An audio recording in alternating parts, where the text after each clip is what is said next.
Today, we explore a disturbing case from Rochester, Minnesota, in February 2015. Right after the Super Bowl, this quiet town was rocked by a shocking story of obsession, control, and murder. Larry Harrison, a 42-year-old man, managed the popular Applebee's in Rochester, Minnesota. He was known for his warm and friendly nature. A devoted Minnesota Vikings fan, Larry loved watching their games. He lived with his wife, Lauren, and their teenage son in a cozy house in a quiet neighborhood where they had lived for many years. Larry's family was his top priority. Larry and Lauren had been married for over 15 years. They met in college and quickly fell in love. Larry was a devoted father to their son, Brian, always making time to help with homework or coach his little league team.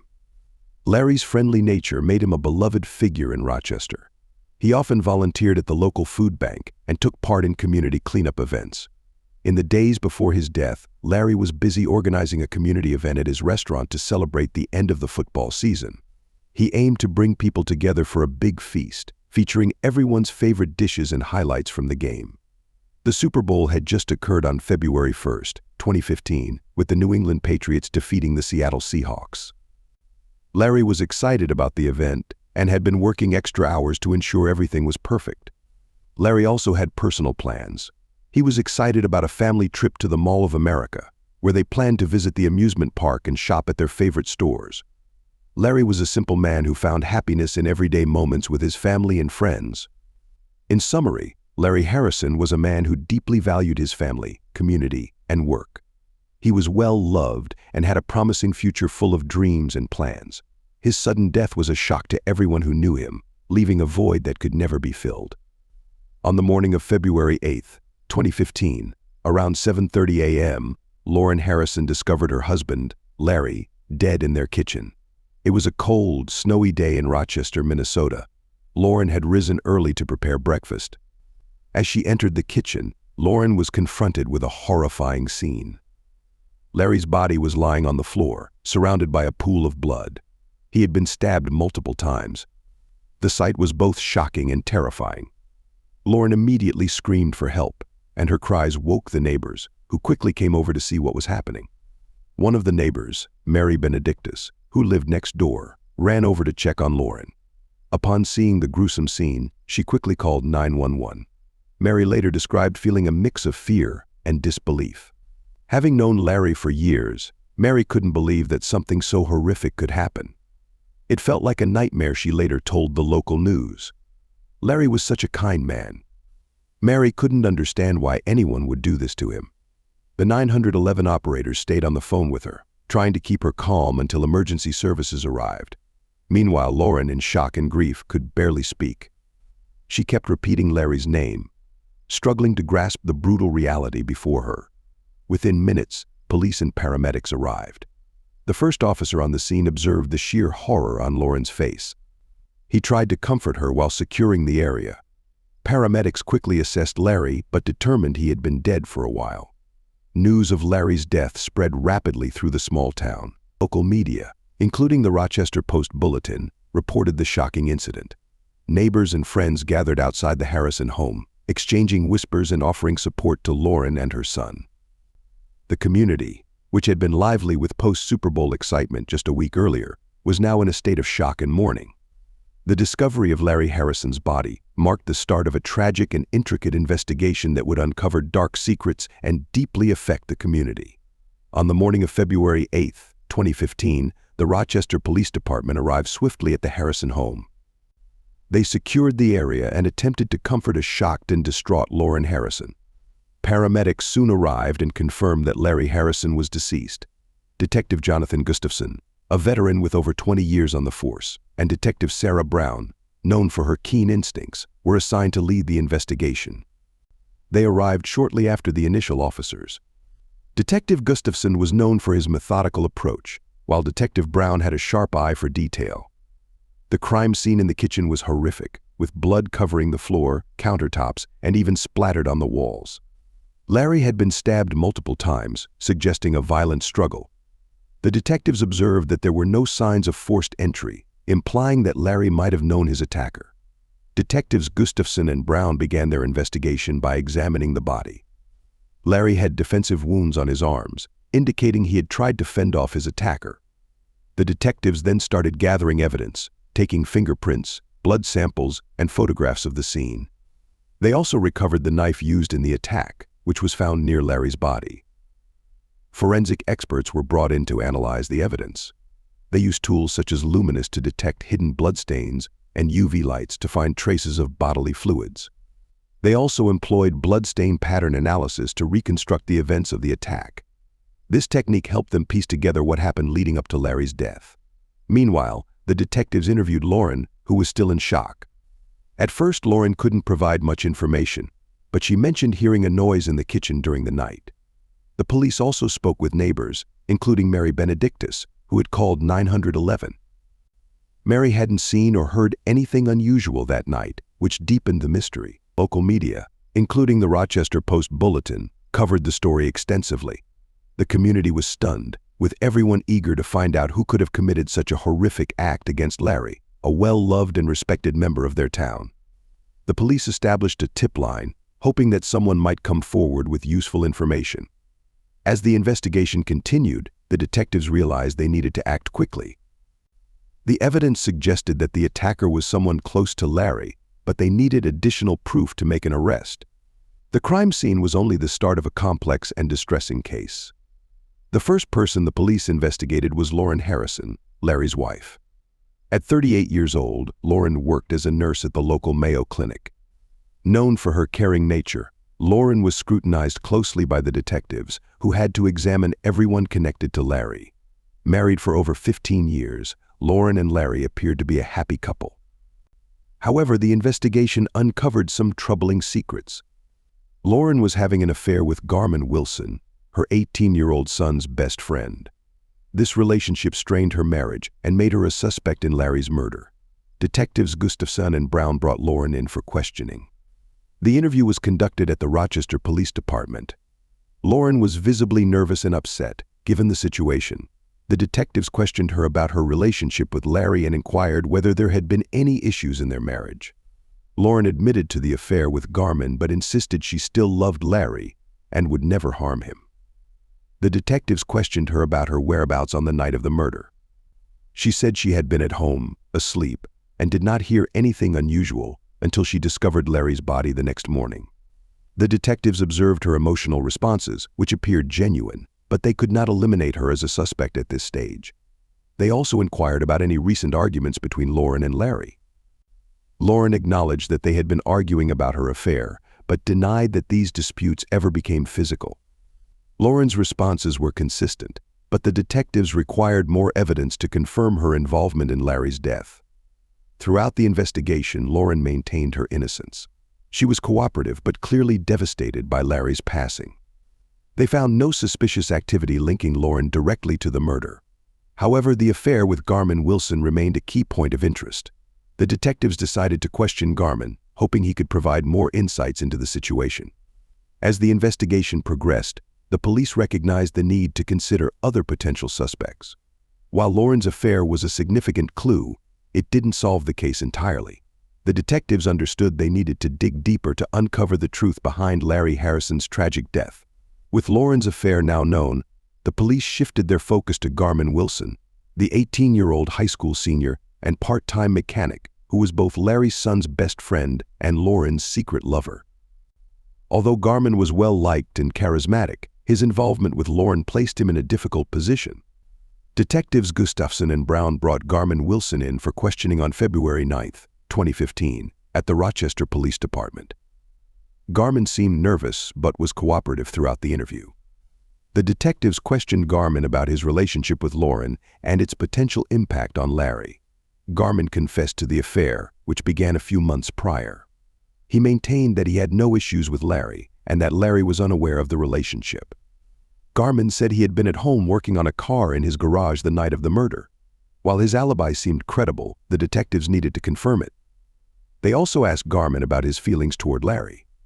Garmin described Larry as a father figure whom he admired greatly. He firmly stated that he had no reason to harm Larry and was deeply upset by his death. Although Garmin's emotions seemed sincere, the detectives could not overlook the affair and its possible implications. To verify Garmin's alibi, the detectives visited his home and garage. They found the car he had mentioned working on and spoke with his parents, who confirmed that he had been home that night. Although the alibi was solid, the detectives remained vigilant. Detectives Gustafsson and Brown reviewed Garman's phone records and social media. They discovered numerous explicit messages and photos exchanged between Garman and Lauren, but nothing indicated Garman's involvement in the murder.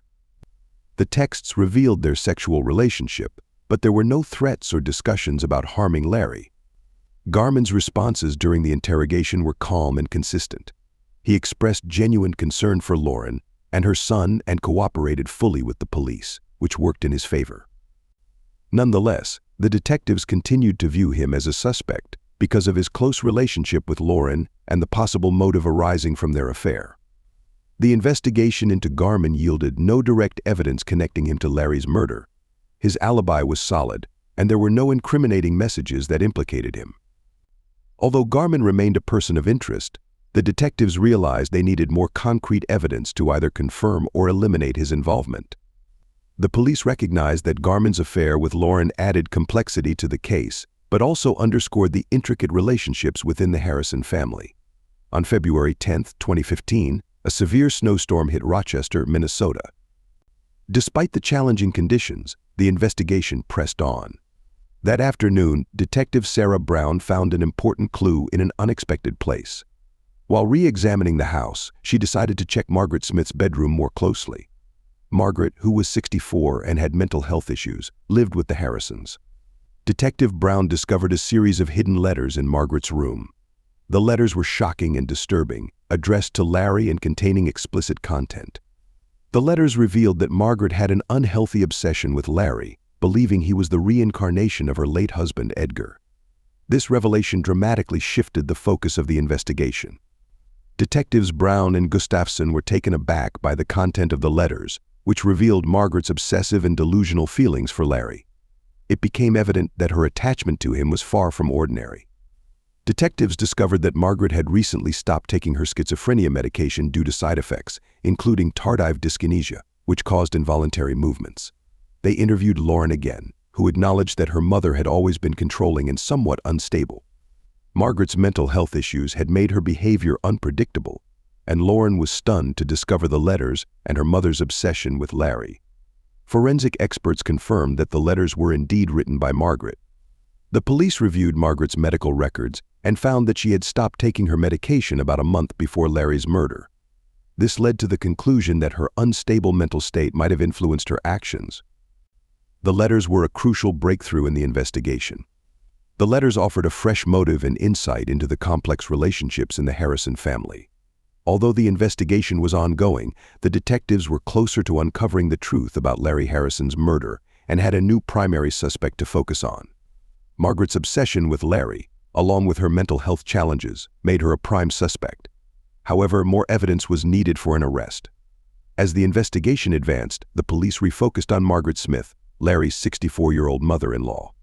Margaret, who lived with the Harrison family and had a history of schizophrenia, had stopped her medication, which caused tardive dyskinesia and made her movements erratic.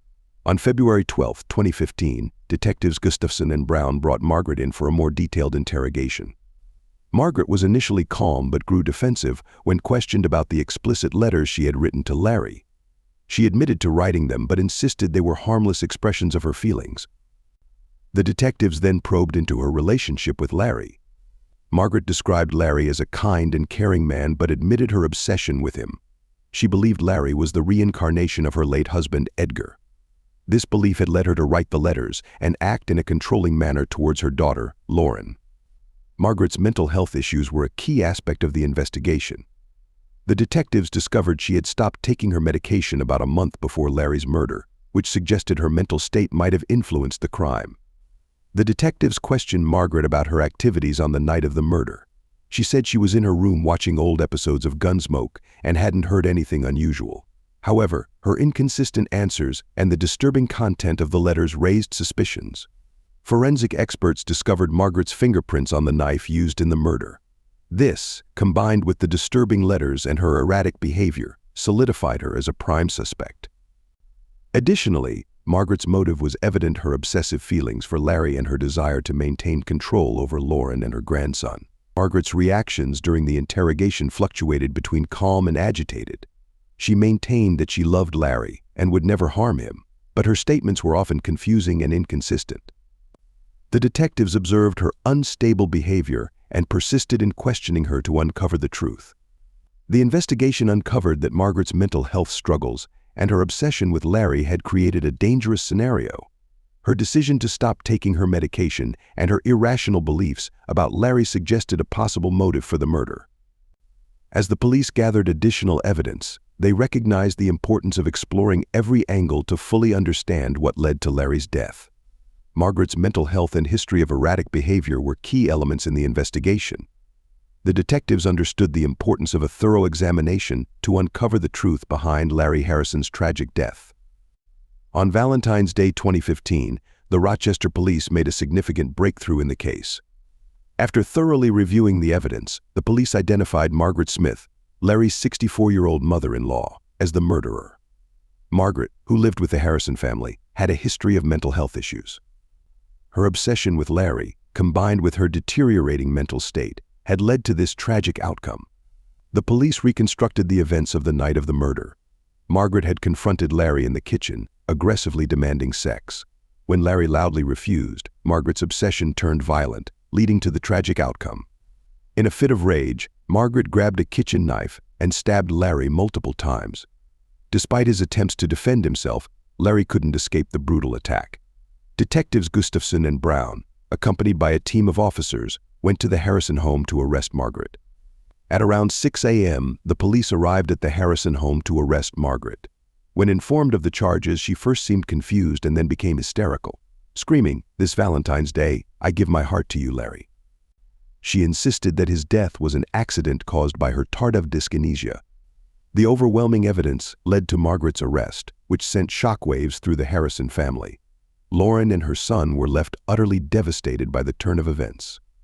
The arrest of Margaret left Lauren and her son in utter disbelief, struggling to comprehend that their mother and grandmother could commit such a horrific crime.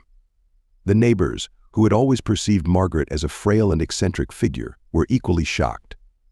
The community was in turmoil as the news of her arrest spread. Lauren and her son had a hard time accepting what had happened. They were caught between mourning Larry and their shock over Margaret's actions. While the arrest brought some answers, it left the family in deep emotional pain. The police took Margaret into custody and booked her at the local jail. Throughout the process, Margaret was erratic and often incoherent. The police made sure she received medical attention for her mental health issues, but her legal troubles were just beginning. The community, still processing Larry's murder, had mixed reactions. Some felt relief that the police had identified the killer, while others were saddened by the tragic circumstances leading to the crime. The local media, including the Rochester Post-Bulletin, covered the arrest extensively, deepening the public's shock and sorrow. Margaret Smith's arrest marked a pivotal moment in the investigation. The police had identified and apprehended the murderer, but the quest for justice was just beginning. The upcoming trial would uncover the full extent of Margaret's actions and the profound impact on the Harrison family. Margaret Smith's trial commenced on April 20th, 2016, at the Olmsted County Courthouse. The courtroom was filled with community members, including Larry Harrison's family and friends. The case garnered substantial media attention, with local outlets like the Rochester Post-Bulletin offering daily coverage. The prosecutor, David Benedictus, was known for his tough approach. He argued that Margaret's obsession with Larry and her decision to stop taking her medication led to the brutal murder. Benedictus presented the love letters as evidence of Margaret's unhealthy fixation and called on forensic experts to testify that the fingerprints on the knife matched Margaret's. Margaret's defense attorney, Linda Lou Green, was known for taking on tough cases. She argued that Margaret's mental health issues and the side effects of her medication, including tardive dyskinesia, played a significant role in the incident. Green aimed to convince the jury that the murder was not premeditated but a tragic accident. Throughout the trial, Larry's family was visibly emotional. Lauren Harrison and her son attended every day, grappling with the loss of Larry and the betrayal by Margaret. The courtroom atmosphere was tense as each side presented its case. The jury took 2 days to reach their decision. On May 5, 2016, Margaret Smith was found guilty of second-degree murder. The judge sentenced her to 25 years in prison, taking into account her mental health issues while also recognizing the seriousness of her crime. The verdict brought a sense of closure, but also deep sadness for Larry's family. Lauren felt relief that justice had been served, but was heartbroken over both her husband's loss and her mother's actions. The community had mixed reactions, with some believing the sentence was fair and others feeling it was either too lenient or too harsh. Margaret was stunned by the verdict. She insisted that she never intended to kill Larry and described the murder as an accident.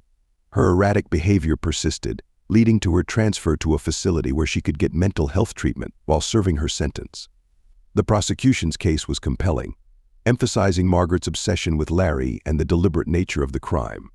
David Benedictus received commendation for his effective presentation in securing the conviction. Conversely, Linda Lou Green's defense, while empathetic, failed to sway the jury in the face of the overwhelming evidence. The end of the trial signaled a difficult closure for the Harrison family. As they began to heal, friends and neighbors rallied to support Lauren and her son. The media's extensive coverage of the case also highlighted the complex interplay between mental health issues and criminal behavior. The effects of Larry Harrison's murder and Margaret Smith's trial lingered in Rochester for years. Although the community found some solace in seeing justice done, the tragedy left a lasting mark. Over time, life began to settle into a new routine for the Harrison family and those affected by the events of February 2015. For Lauren Harrison and her son, dealing with the aftermath of Larry's murder was a tough and emotional journey. They were supported by friends, neighbors, and the community, who came together to help them through this challenging period. To find some peace and distance from the traumatic memories, Lauren chose to move out of the house where the tragedy had occurred. With the support of close friends and local volunteers, Lauren found a new home in a quieter part of Rochester. She aimed to create a fresh start for herself and her son, away from the painful memories of their previous house. In the months following the trial, Lauren dedicated herself to rebuilding her life and finding a sense of normalcy again. Lauren returned to her job at the Mayo Clinic, where she found support from her colleagues and patients. Her strength and resilience became an inspiration to many in the community. Meanwhile, Larry's colleagues at Applebee's paid tribute to him, keeping his memory alive through various memorials and community events. In March 2015, they held a memorial service to honor Larry's life, inviting friends, customers, and members of the community. The gathering included touching speeches, music, and a photo slideshow highlighting Larry's passion for his work and his love for his family. At the same time, Margaret Smith started her sentence in a state prison. Margaret continued to receive mental health treatment to manage her condition and the effects of her medication. Despite her half-hearted attempts to seek forgiveness, she passed away from COVID-19 in May 2021 and was buried without a gravestone in the jailhouse cemetery. The Rochester community, still impacted by the events of February 2015, came together to support one another. Local organizations provided counseling services and support groups for those impacted by violent crimes. The media kept covering the case, emphasizing the need for mental health awareness and support for grieving families. Over time, Lauren Harrison and her son found ways to honor Larry's kindness and generosity. They visited Larry's favorite spots in Rochester and shared memories with friends and family. Although the pain of losing him would always remain, they focused on honoring his legacy and looking towards the future with hope. Larry Harrison's murder had a profound impact on Rochester, underscoring the fragility of life and the significance of community support. The Harrison family's journey through grief and healing showcased the resilience of the human spirit in the face of tragedy. This concludes another episode of Truthful Crimes. Today's story explored how obsession and control led to a heartbreaking conclusion. Join us next time as we delve into more stories of crime and justice. Thank you for listening and stay safe.